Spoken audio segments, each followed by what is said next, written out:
بسم الله الرحمن الرحيم. هذه تكملة المقطع الأول يوم الاثنين 8 مايو، والآن احنا في جو السحابة. شوفوا ما شاء الله، إنه برد شوي لو ما هو غزير. وهذه السحابة فيها ما شاء الله سيلية. أنا دوب خشة فيها الحين. تسجيل قناة سلطان القواردي.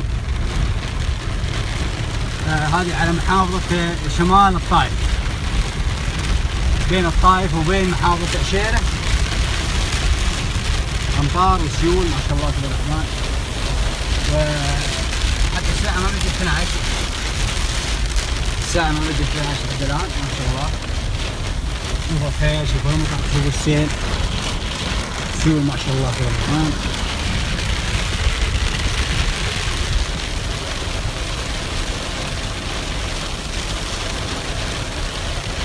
خير وبركة. نروح ان شاء الله بالمزيد. لقينا شيبان سايله صورناها ولقينا